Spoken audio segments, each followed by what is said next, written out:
You've heard climate scientists panic about a global temperature rise of just 1.5 degrees Celsius over an entire century. Now imagine that same rise happening every single minute for a full day. At minute 1, it's a degree warmer.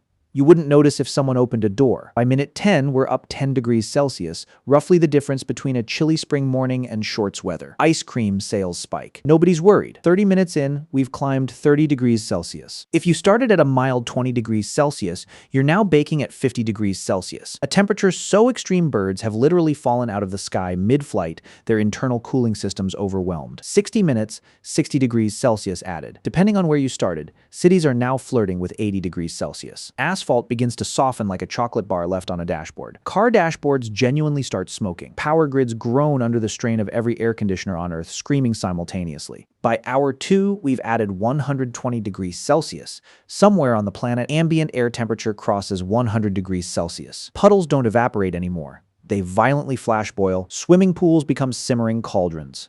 At the 4-hour mark, we're up 240 degrees Celsius, hotter than your kitchen oven set to self-clean. Wood begins to char spontaneously. Paper ignites without so much as a spark, just ambient heat doing what matchbooks usually do. Forests worldwide don't catch fire in patches, they ignite in unison. 6 hours, 360 degrees Celsius added. Lead melts at 327 degrees Celsius. So do certain solders holding your electronics together. Every circuit board on Earth quietly desolders itself. Streetlights blink out not from a power failure, because their internal wiring has literally liquefied. We've officially entered materials science nightmare territory, and we're not even a third of the way through the day. By hour 10, we've added 600 degrees Celsius. Aluminum melts at 660 degrees Celsius. Assuming we started at a mild 20 degrees Celsius, the air is now a blistering 620 degrees Celsius. Planes on runways begin sagging like Dali paintings as the metal loses all structural integrity, teetering on the absolute edge of liquefying completely over the next 40 minutes. 16 hours, 960 degrees Celsius added. Objects don't just get hot now,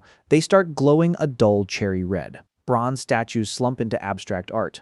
Copper wires aren't quite flowing yet, they are waiting for hour 18 to hit their 1085 degrees Celsius melting point. The sky itself takes on the shimmering, mirage-like distortion of standing too close to a bonfire, except the bonfire is everywhere. We arrive at the finish line, 1440 degrees Celsius added to whatever the starting temperature was. Steel melts around 1370 to 1510 degrees Celsius. We're not just past that threshold, we've casually strolled through it. The Eiffel Tower doesn't topple.